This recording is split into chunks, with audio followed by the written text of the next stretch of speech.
Buenos días, jóvenes del grupo D7AD, séptimo cuatrimestre de la licenciatura en Derecho, de los días domingo.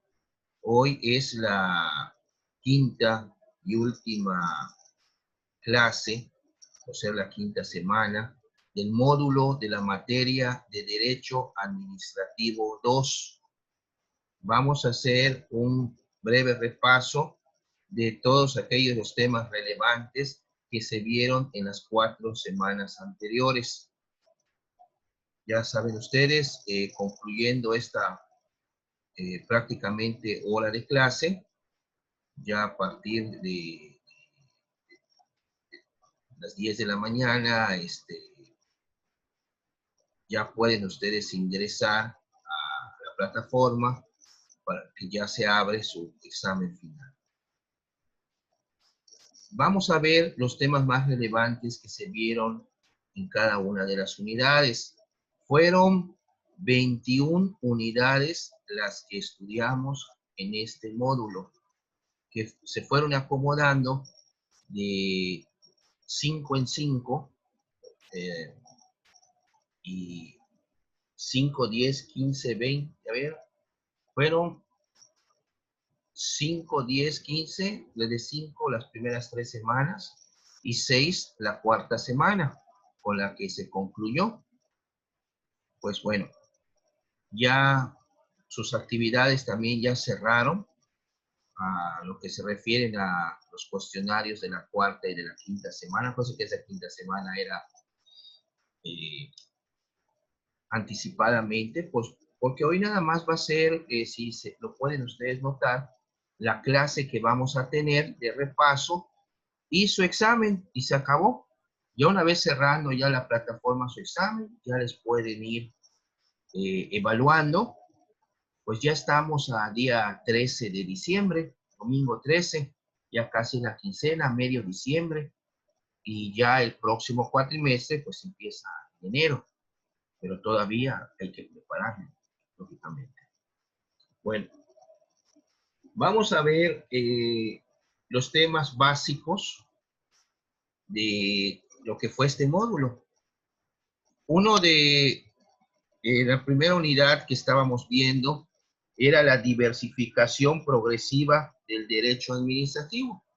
¿Cómo es que el derecho administrativo aún sigue evolucionando y se siguen emitiendo o legislando normas y normas administrativas, pero nos enfrentamos a un problemita que se les mencionó desde la primera clase, que no hay un código único administrativo.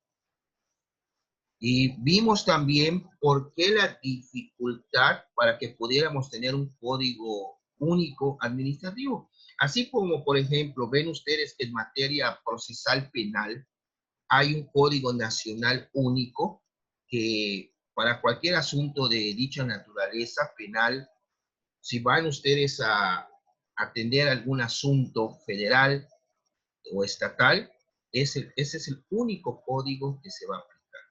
Si tú vas a ir a atender algún asunto de cualquiera de esos dos ámbitos a cualquier parte de la República, es el único código procedimental que se va a aplicar. Lo único que cambia, pues, son los códigos penales, los códigos sustantivos. Acuérdense que hay parte sustantiva y parte adjetiva. La sustantiva es la parte, vamos a decir, objetiva, y la adjetiva es la parte procedimental.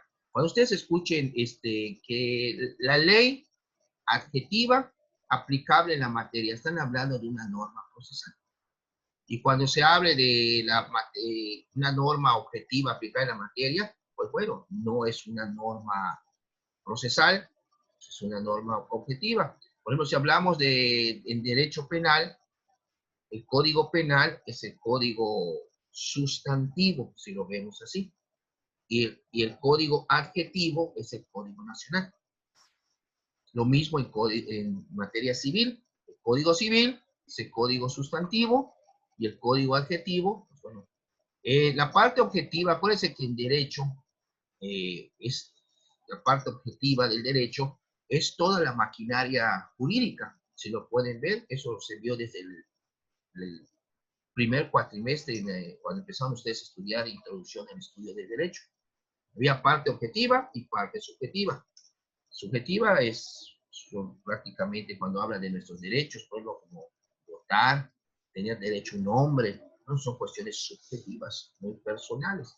Pero objetivo, ya estamos hablando de la maquinaria jurídica, y ahí les dibujaba la pirámide de Kelsen, de la jerarquía de valores de las normas jurídicas. En la punta estaba la Constitución, pero cuando hubo la modificación y ya los derechos humanos tienen la categoría o están a rango constitucional, pues ya se habla de una tetralogía en la punta de la pirámide, que es la Constitución, los tratados internacionales, las garantías individuales y los derechos humanos. O sea, tienen ese rango que antes tenía solo la Constitución. Pero bueno, eso es. Entonces, también vimos en esa primera clase el problema que hay para poder tener ese código único administrativo. ¿Qué es lo que pasa? Ustedes van a hacer un trámite a alguna dependencia federal, estatal o municipal, y la naturaleza del trámite cambia dada válgame la redundancia, la naturaleza de la dependencia a la cual están ustedes. No es lo mismo ir a tramitar alguna constancia en ecología, por ejemplo, en el municipio, que ir a tramitar un pasaporte. Entonces, ahí tienen que variar los requisitos que te piden. Entonces, esa naturaleza también del trámite, según el que vayas a hacer, es lo que también en parte no se ha podido consensar para un código administrativo único. Sí sería de que dónde te vas a dirigir, que la atención, pero la cuestión administrativa, sobre todo, ¿qué es lo que uno busca? Cuando quieres hacer un trámite, lo primero que tú te preguntas es, ¿qué requisitos pido? ¿Qué tengo que llevar? Y esos requisitos varían entre una y otra dependencia, les vuelvo a repetir. No es lo mismo ir a tramitar, ir a pedir un presupuesto a catastro municipal, que ir a tramitar una constancia de no antecedentes penales en la fiscalía. Los requisitos no van a ser los mismos. Entonces, esa disparidad que hay con los requisitos, atendiendo la naturaleza del trámite que vayan ustedes a hacer, es lo que hace la diferencia. Y además vimos también de que hay una gran dispersión de normas administrativas, porque sí se siguen creando leyes, reglamentos administrativos sobre determinada área, pero no hay una codificación. Vimos también la diferencia entre lo que es codificar y lo que es compilar. Acuérdense bien de esta diferencia. Compilar es reunir o coleccionar textos legales conforme a un determinado criterio de selección. Ponía yo el ejemplo en aquel entonces de las leyes de Quintana Roo. Era cuando se vendían los CDs, CD-ROOM, era compila, jurídica, Quintana Roo, y te ponían el año. Se supone que en ese año ya estaba todo actualizado. Entonces esa compila te ponía desde la Constitución Federal, aunque no era propiamente Estado, pero o sea, por pacto federal estamos todos bajo el imperio de la Constitución, y también teníamos la Constitución estatal, y de ahí las leyes que venían de abajo, civil, penal, o sea, todo lo que se aplicaba en materia estatal. Entonces, esa compila, ustedes se dan cuenta, no había una materia que sea solo civil, solo penal. No, se veía constitucional, se veía penal, se veía civil, etcétera, etcétera. Es una compila. Ahora, la codificación Es lo que hace la diferencia. Se distingue entre compilación, la codificación, que es una reunión sistemática en un solo texto legal de las normas de una rama jurídica. De una rama jurídica. Por eso esto es la codificación. Como que la compilación es más general, compilar es como reunir. Y codificar, sí, es también reunir, pero en un solo texto legal sobre algún tema o sobre una rama jurídica. Solo una. Para que se pueda, por ejemplo, en civil, no están metiendo penal en el Código Civil. El Código Penal tampoco mete en cuestiones civiles. Cada, pues es una rama jurídica codificada. Bueno, vimos también, manera de repaso, el diario oficial de la Federación. Esto siempre lo van a ver cuando ustedes ya estén litigando. Acuérdense que es un medio de difusión legislativa para asuntos de índole federal, porque para asuntos de índole estatal tenemos el periódico oficial del Estado. Y en la Ciudad de México también hay una gaceta parlamentaria, es un medio de difusión para, que tiene los efectos para hacer saber a la gente sobre determinado acto legislativo o acto judicial que se ha dictado. Por ejemplo, los edictos, cuando no se sabe el domicilio de una persona y se le tiene que identificar por edictos, es lo que se pone en el periódico, el acuerdo se transcribe, es de domicilio ignorado.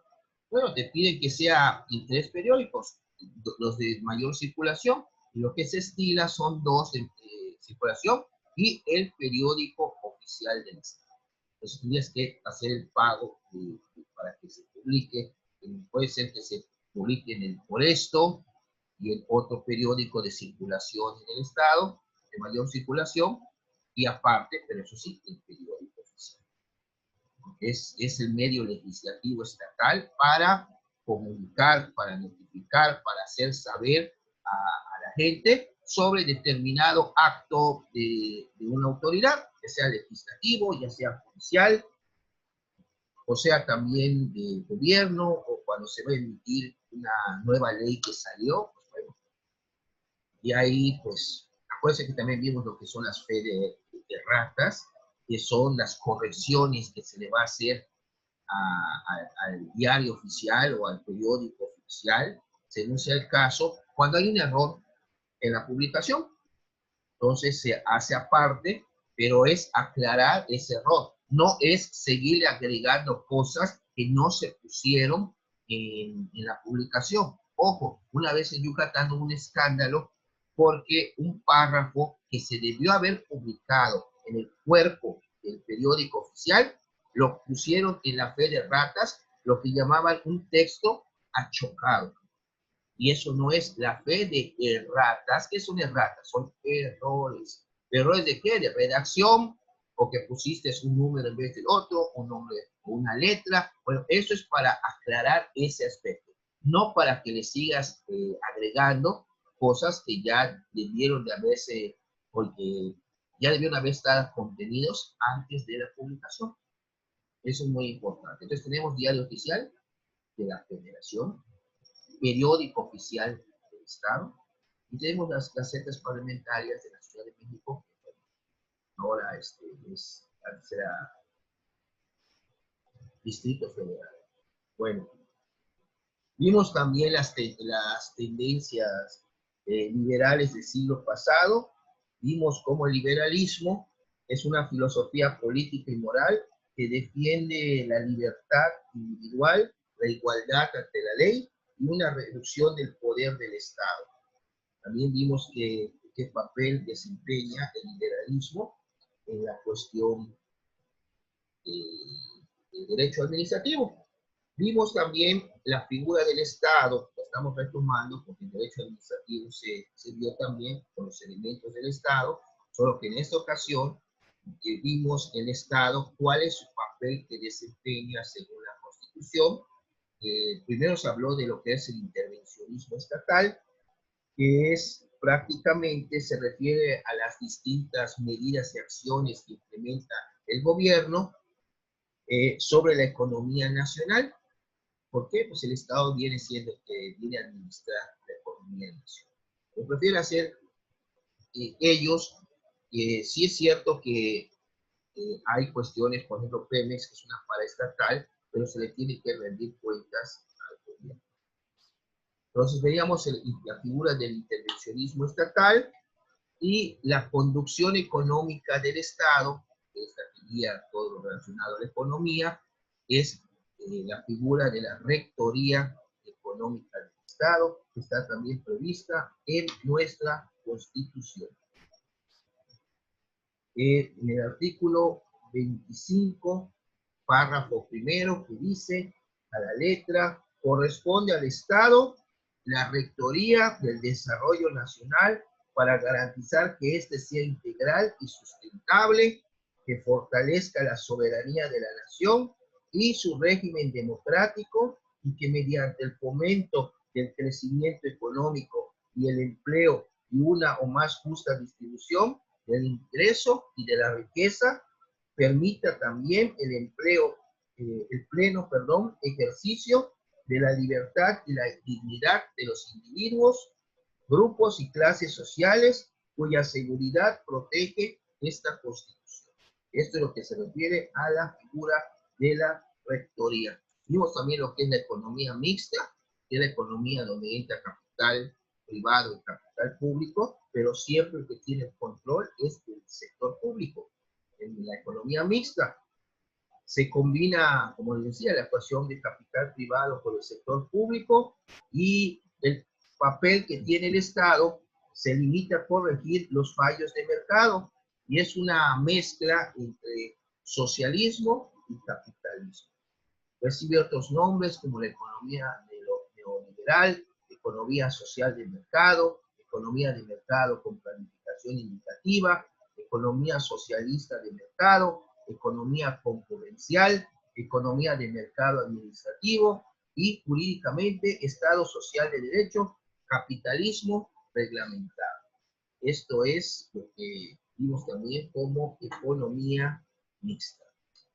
Bueno, continuando con este tema del Estado, vimos también el Sistema Nacional de Planeación Democrática, cuando hablamos de la ley de planeación, que cada gobierno federal, cada presidente emite su ley, pero tiene un procedimiento que pues, se hace a través de foros y consultas para saber qué es lo que se necesita o cuál es la problemática en cada uno de estos sectores. Por eso se le llama el Sistema Nacional de Planeación Democrática. ¿Por qué es democrática? Porque intervienen varios sectores. Tenemos obreros, campesinos, pueblos y grupos populares, instituciones académicas, profesionales de investigación, organismos empresariales, etcétera, etcétera, etcétera. Todos ellos son los que forman la sociedad, y tal cual, por eso se le denomina democrática. El Sistema Nacional de Planeación Democrática se va a planear democráticamente, se tiene que invitar a todos los sectores a través de consultas, mesas de diálogo, y se recaba todo eso, y esto es lo que se le va a enviar al presidente para que el presidente pueda preparar lo que es su Plan Nacional de Desarrollo. Bueno, este Plan Nacional de Desarrollo, el que está en la actualidad, es Plan Nacional de Desarrollo 2019-2024. Bueno, y ya vieron ustedes que el marco legal del Plan Nacional de Desarrollo se encuentra principalmente en el artículo 26 de la Constitución Política de los Estados Unidos Mexicanos. Bueno, vamos a ver otra figura también, o vimos, mejor dicho, otra figura que fue el patrimonio del Estado. El Estado, como un ente, tiene también su propio patrimonio. Es el patrimonio del Estado. Y vimos cuáles eran sus elementos, que teníamos los elementos, tiene que haber un titular del patrimonio, qué bienes integran ese patrimonio y la finalidad de ese patrimonio. ¿Para qué se va a destinar, o se van a destinar, mejor dicho, los bienes del Estado? Esos son sus tres elementos que también vimos en su oportunidad del patrimonio del Estado. Bueno, vimos también cómo se clasifican los bienes del Estado. Teníamos bienes del uso común, bienes destinados a un servicio público y los bienes propios. Y su explicación de cada uno está de manera sintetizada en el PDF correspondiente de la semana en que se impartió el tema. Bueno, después vimos el procedimiento, cómo se lleva a cabo la incorporación y la desincorporación de los bienes, cómo entra un bien al dominio del Estado y también cómo sale. La incorporación y la desincorporación. Bueno. Siguiendo con ese tema, vimos también la figura del registro público de la propiedad federal. Tenemos registros públicos de la propiedad de los estados que dependen de las secretarías de gobierno, pero esos son para actos de fuero común.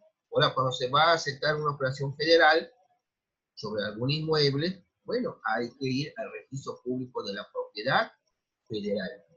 Esa es la diferencia que hay con los registros públicos que hay en los estados.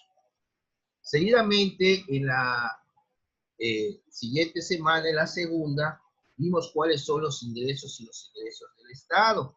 Vimos que hay un presupuesto de egresos de la Federación cada año para el año que va a empezar. Por ejemplo, en este año tenemos el presupuesto de egresos 2021. O sea, ¿en qué se va a gastar el dinero el próximo año? Lo tiene que aprobar el Congreso para que entre su aplicación a partir del 1 de enero de 2021. Es cuando los diversos rubros que si le recortaron al Poder Judicial, de tantos millones, que si le recortaron al Poder Legislativo, lo puede dar, que si le recortaron el dinero que se le asignaba al INE. O sea, todo eso es cuando empiezan los dimes y diretes desde este mes, porque se empieza a conocer a qué le están quitando dinero.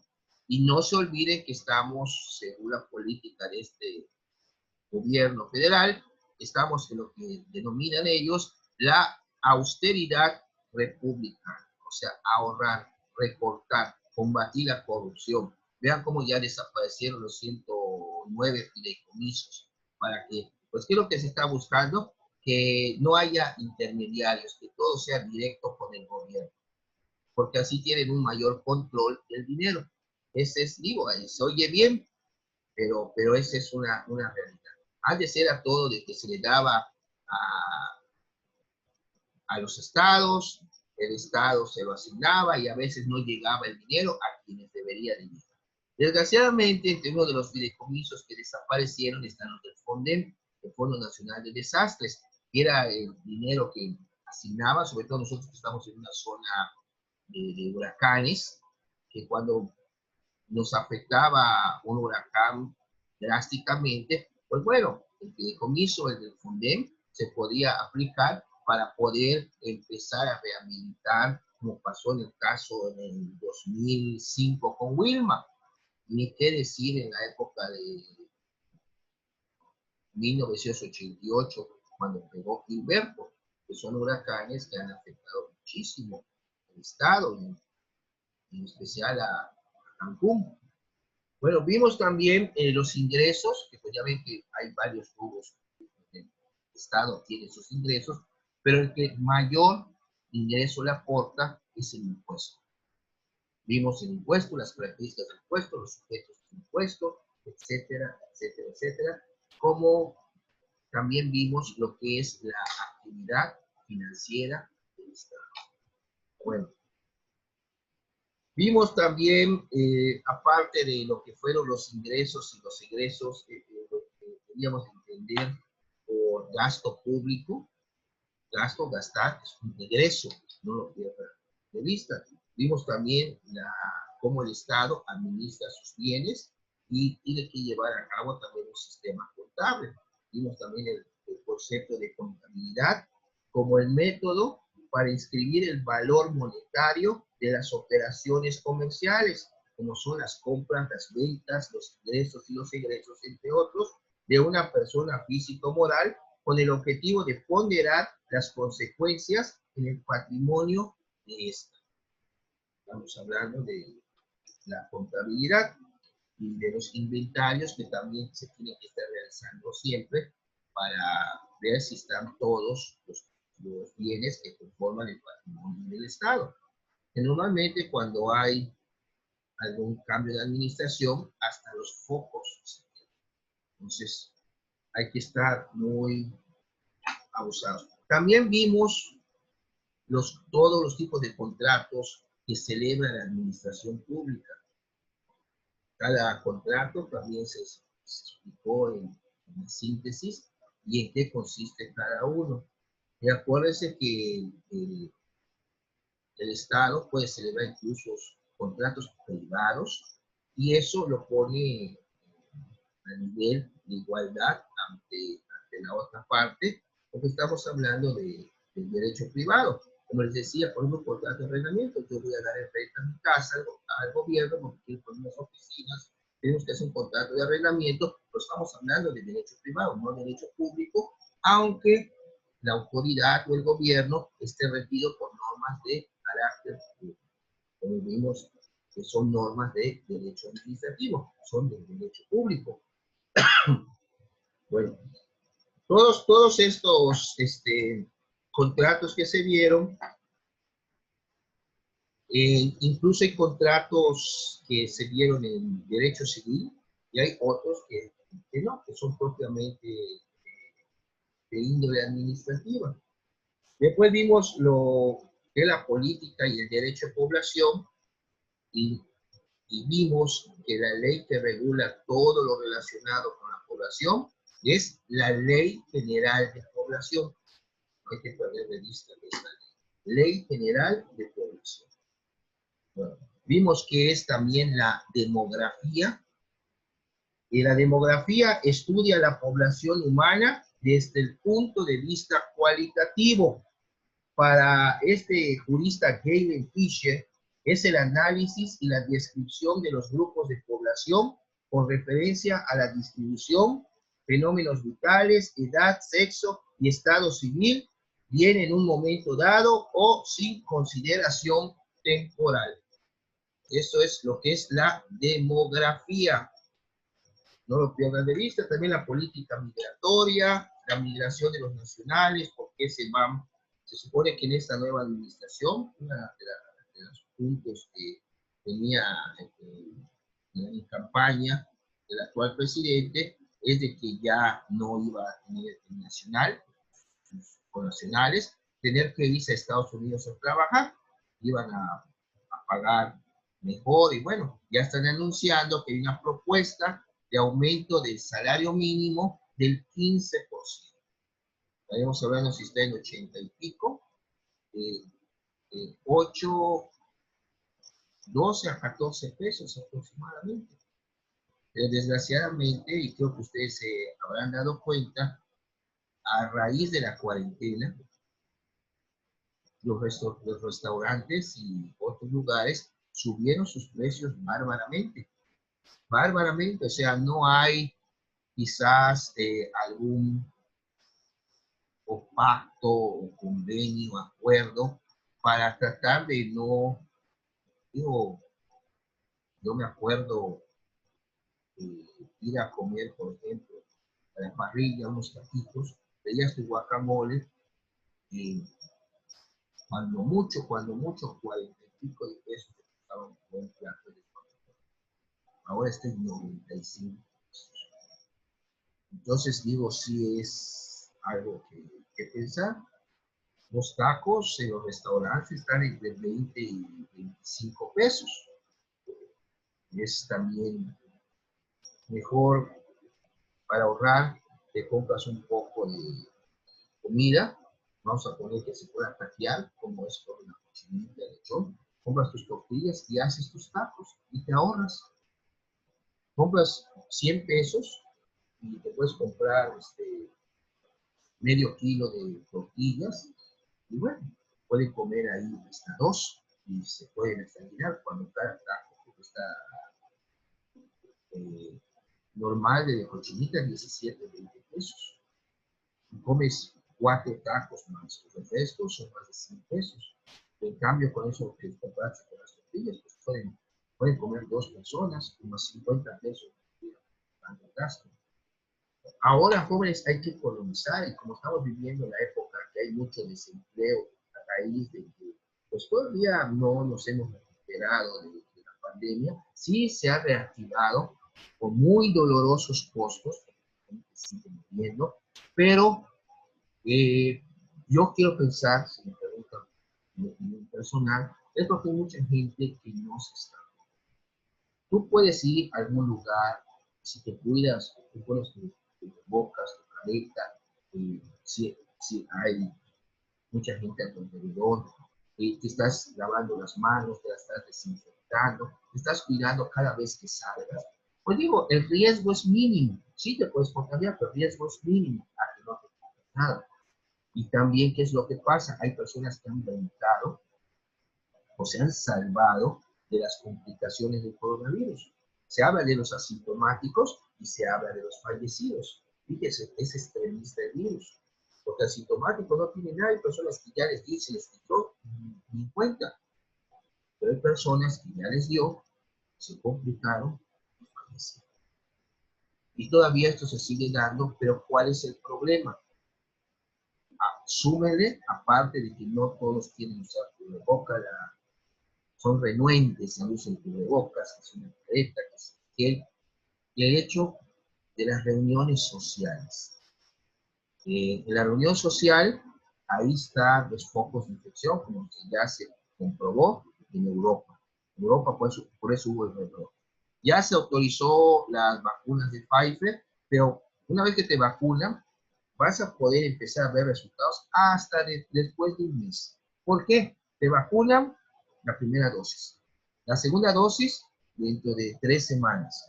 Estamos hablando 3 semanas, vamos a poner.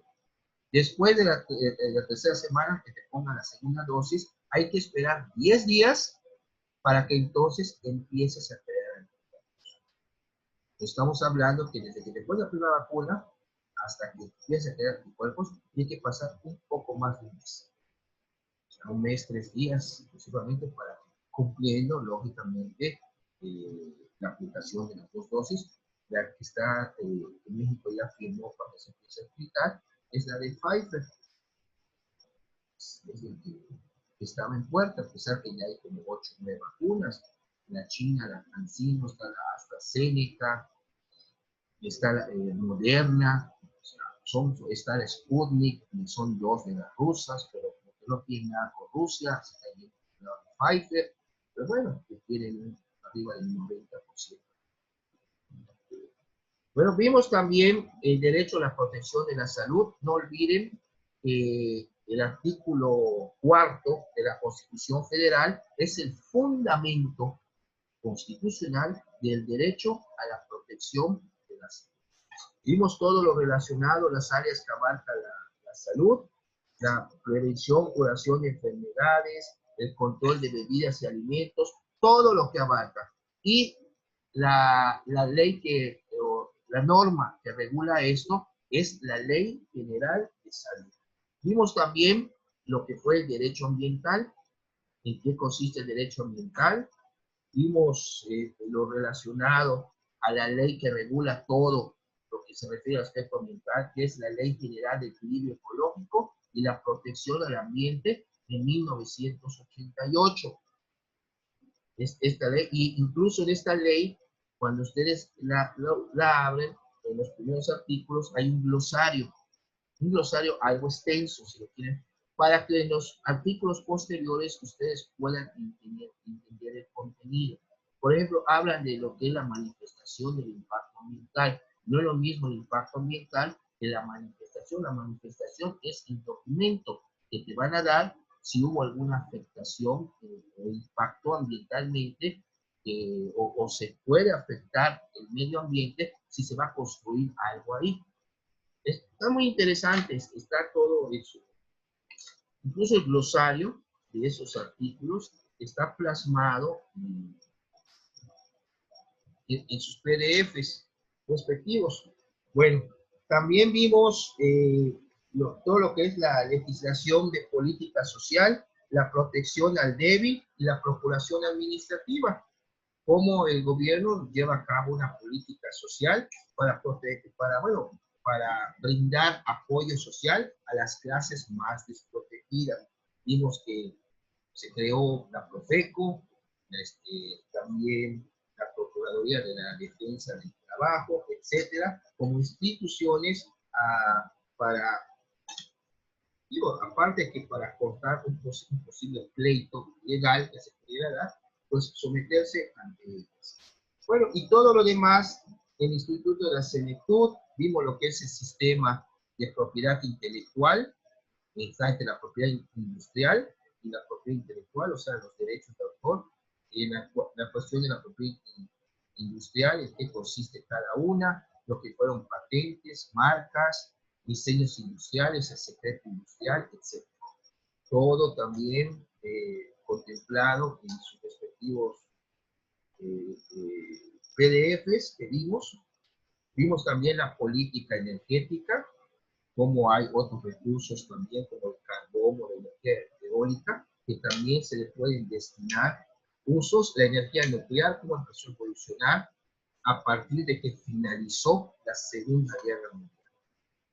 Bueno, y vimos las relaciones que tiene el Estado con sus servidores públicos y la función pública, así como el artículo 123 en sus apartados A y B, y qué asuntos atiende el apartado A y el apartado B para aplicarlo. Uno es para las relaciones obrero-patronales comunes y el otro es de gobierno.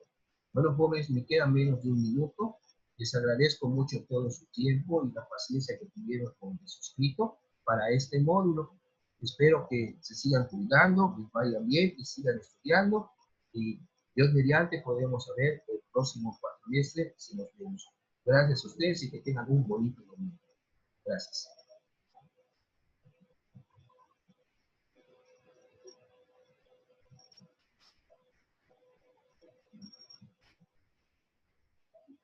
Recuerden que empieza su examen a las 10.